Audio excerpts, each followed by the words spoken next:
All right, good morning and welcome back to Gun Bunny Customs. And today we're going to be doing episode 3 in our series of alternate lines that work with the G.I. Joe classified line. Now, the first two that we did were both lines from Mattel. They were the Buzz Lightyear line and the WWE Wrecking line, which both had a lot of vehicles that had a lot of potential that could be used to create or supplement vehicles with the G.I. Joe classified line. Now, the next one that I think is the most useful is the NewRay line. Now, NewRay makes a bunch of ATVs, snowmobiles, and dirt bikes. And so, let's get into it. So the first one that I got was this hunting one. Now, a lot of people had used it by the time that I got to it, and this was very early on in the line. I created this, I want to say just a few months into the classified being released, and people were already repurposing them to make ferrets out of them and repainting them. This one was mine. I created the flamethrower on the side with some fodder bits out of the parts box that came with the Fortnite figure. Oh, I can't remember his name, but he was like their Firefly. Anyway, so I broke them all down and I created this flamethrower with the hose that connects, try to make it as close to the original as I could. And so that was the very first one that I did, and the very first ferret that I made. Now with this comes this hunting one, which is, the body is usually in camouflage. It comes with all kinds of stuff. Hunting rifle, shotgun.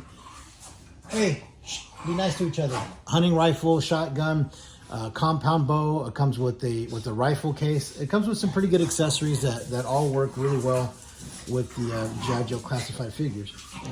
And so here is the Hasbro release ferret to kind of give you a size comparison.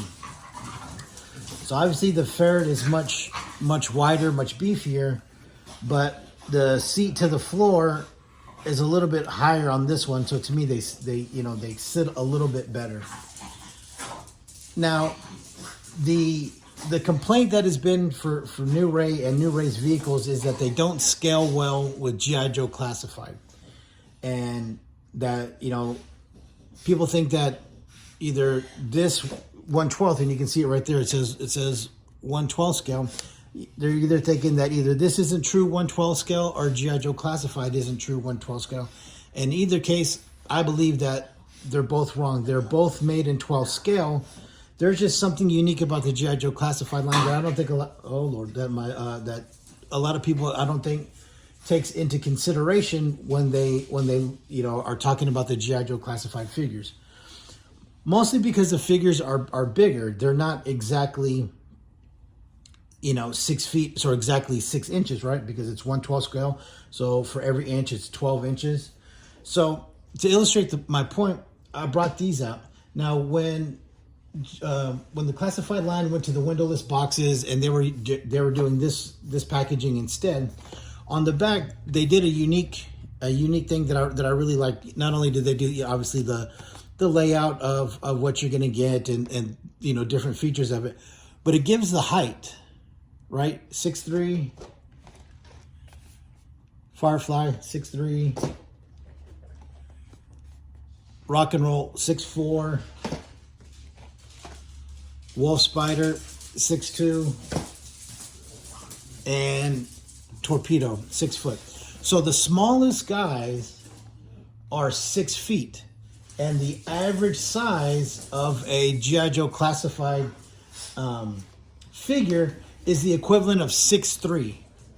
So think about how many 6'3" people are out there. There's not a lot. And the fact that the average size of a G.I. Joe is 6'3", that's a pretty big. That's a big dude at 6'3".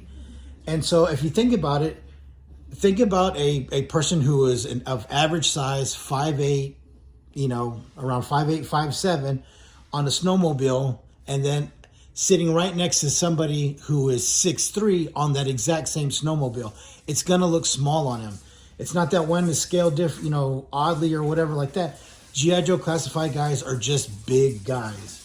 Now, from my time in the military, I can tell you this: there are very few guys that are that big that I served with. We did have some bigger guys like that were, 6'2", 6'2", 6'3", 6'4", but it's very rare. So to have the whole team's average, height be 6'3", that's pretty large. That's like a football team. You know what I mean? That's like an NFL team to have everybody be that big. And so because of that, vehicles that are made to represent, real world, vehicles like these little quads. I forget what this was, a Suzuki or was a little Yamaha, right? There's still, like I said, it's still 112, and these guys are still 112. They're just huge. They're just big fellas. So it looks odd on there. So even with this wetsuit, right? I switched out his head because I'm going to be making him into a deep 6. But at 6 foot, he still looks pretty huge on here. You know what I'm saying? He still looks big, and he's the smallest guy. The Snake Eyes figures, and the divers like this, they're 6 foot. So that's small. That's still a pretty large human being in real life. So even the small ones on top of here still look big because of how big that they are. But other than that, to me, they're great vehicles. They're very true to their real world counterparts. They have, you can see in there, they got kind of a semi-working, let's see right there. They got semi-working suspensions that are spring-loaded. They are easy to take apart. It just takes a few screws. Like you can see that this has some good bounce to it. The detail in the motor and all of that stuff is great. The bodies, like I said, are easy to take off and repaint. And even with the snowmobile, which I really, really like, and I've gotten a few of these, and I plan to get a few more for all of my snow serpents.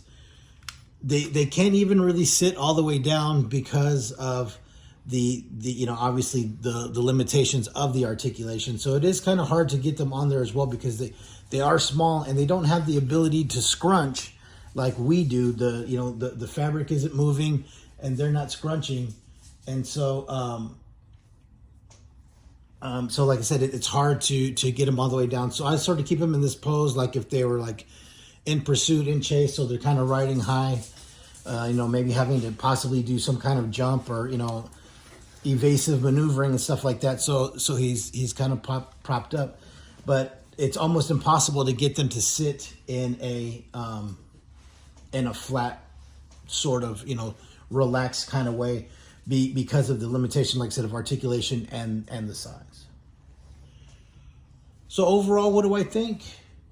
Like I said, I think they look great and they're good background.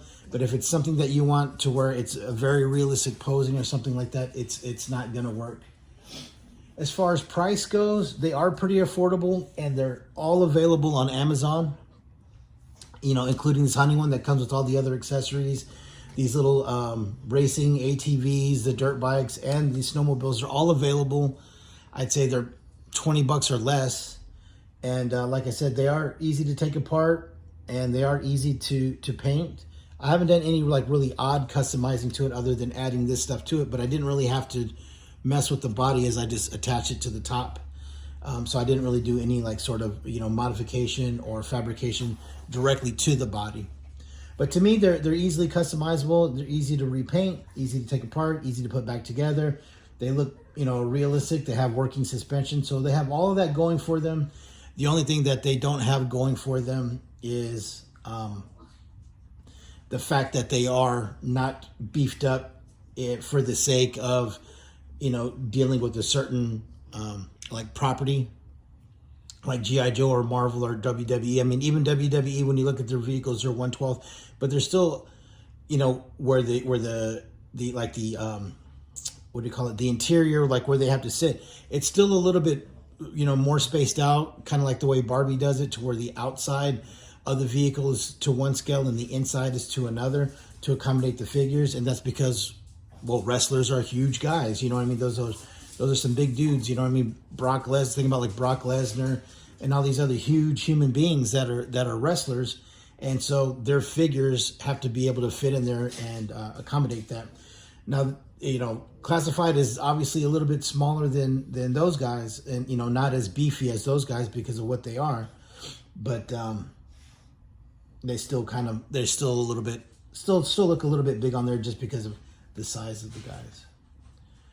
All right, so that's going to be it for today's episode. Like I said, I do like them, even though they do, you know, appear to be small, even though they are still, you know, 1/12 scale. But for what I want to use, you know, what I want to use them for, and for what they bring for the price, I think they're definitely worth the buy, and they're definitely worth it to customize them. All right, well, that's it for today. Thank you for watching. Please like and subscribe and follow Gun Bunny Customs on Instagram, and we'll see you next time.